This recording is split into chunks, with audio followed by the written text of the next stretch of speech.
Stock TJ front brakes. As we all know, they're okay to stop unmodified TJ, but soon as we start adding weight to our Jeeps, like bumpers, winches, lift kits, armor, and all kind of accessories, and then we put in 35-inch tires on our wheels, after all those modifications, stock brakes are not that effective anymore. There are lots of aftermarket brake kits available for TJs, but they're kind of pricey, too pricey for my wallet. So I'm gonna try to put together big brakes for my TJ by myself. After doing some research, I decided to go with 2017 Dodge Durango V8 front rotors and 22 and up Tesla X 4 pistons Brembo calipers. Well, the difference is obvious. Stock TJ rotor, it's 11 and quarter inch in diameter, which is roughly 285 millimeters. And the Durango rotor, it's 13 and 3/4 of an inch, which is about 350 millimeters. Stock TJ Knuckle not gonna accept new rotor and caliper because it's made as one piece with the caliper bracket. Modifying it will be difficult and, in my opinion, not safe. So I'm gonna have to swap the knuckles for something else. The choices are YJ or WJ. I couldn't find any cheap YJ knuckles, so I'm gonna go with WJ. WJ, it's a Grand Cherokee 99 to 2004. There are two solid caliper bracket mounting points on the WJ knuckles. As you all know, WJ knuckle have to be modified by welding a hub spacer, quarter-inch spacer right here. This is already done. I didn't film the process because there are lots of good videos on YouTube showing how to do this. Also, the lower ball joints must be replaced because the TJ ones are different. Now TJ hub can be mounted on a WJ knuckle. But TJ hub won't accept Durango rotor because the bolt pattern is different.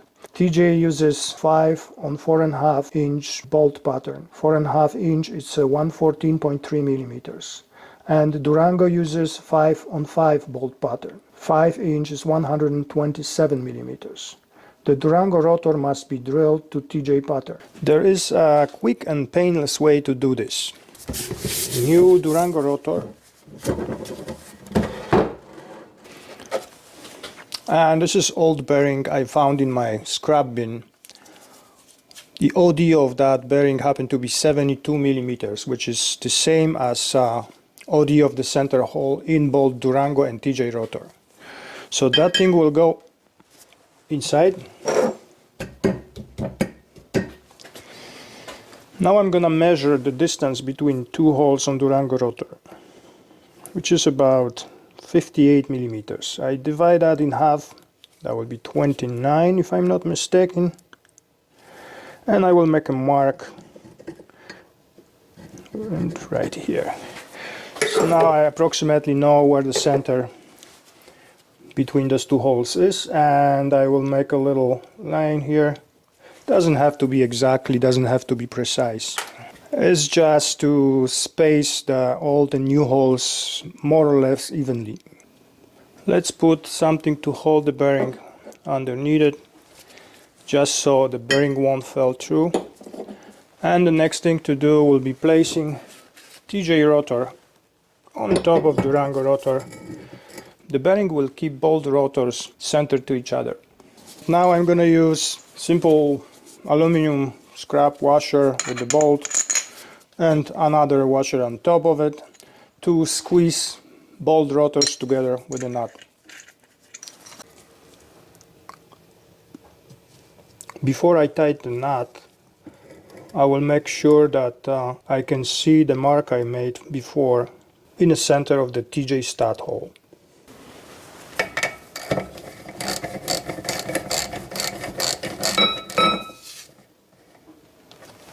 Nice and tight. And now I will bring entire assembly to the press drill.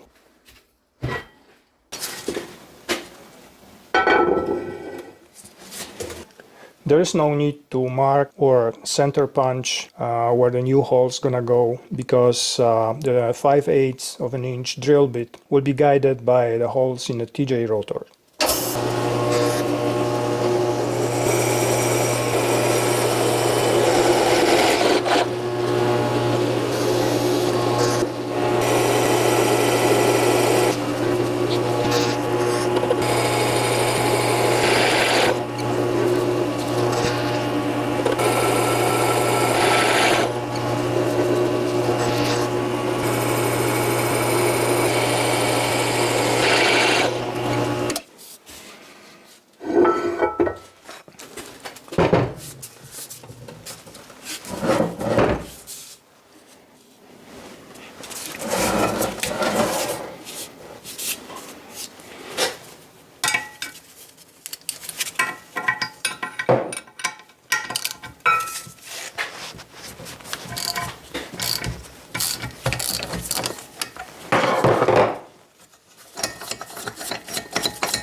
And now I will chamfer all new holes, because according to Blondie hacks, chamfering it's what separates us from the animals.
And now I have to fabricate a caliper bracket that will connect mounting holes on the caliper here and there with those two mounting holes on the knuckle. Let's do that.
To make my caliper brackets, I'm using cold rolled solid rectangular steel bar, 1.5 by 2.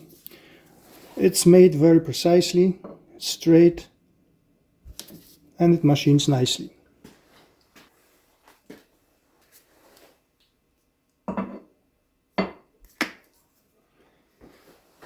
But cold rolling process is producing lots of internal stress in the material.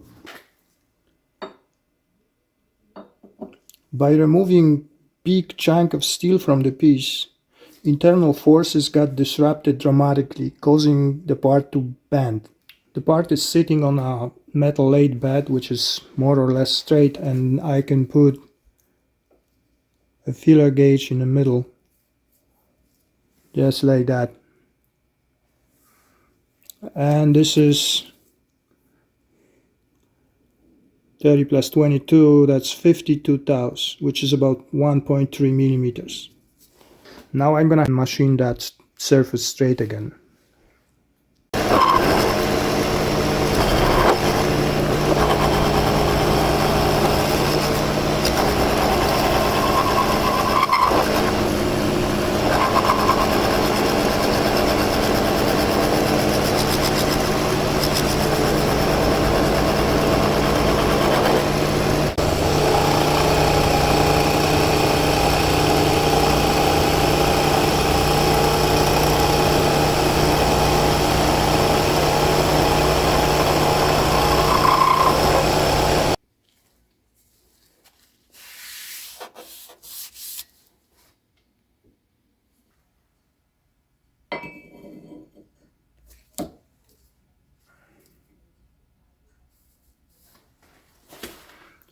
Nice and flat.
Those are brake pads holding pins inside of the caliper.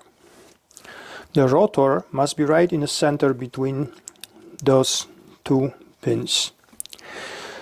The distance between the pins is 36 millimeters. Thickness of the rotor is 32 millimeters. So 36 minus 32 is 4. So the rotor must be 2 millimeters away from the pin on each side. I made two spacers, 2 millimeter thick. I'm gonna place them on the surface of the rotor.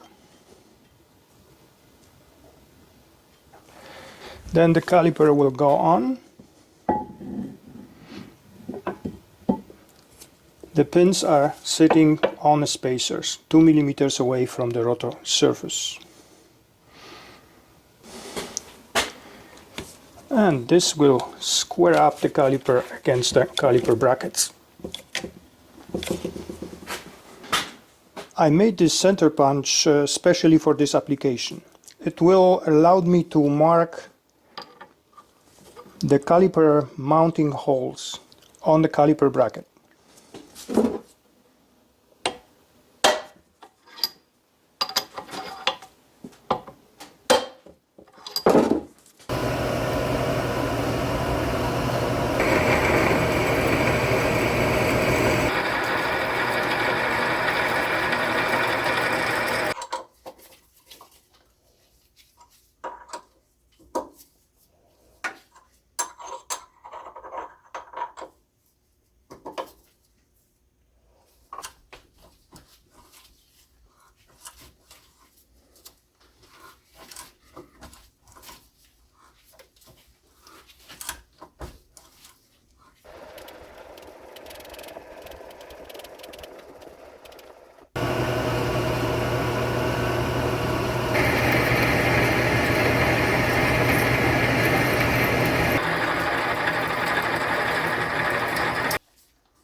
And that's how it's going to look like, more or less.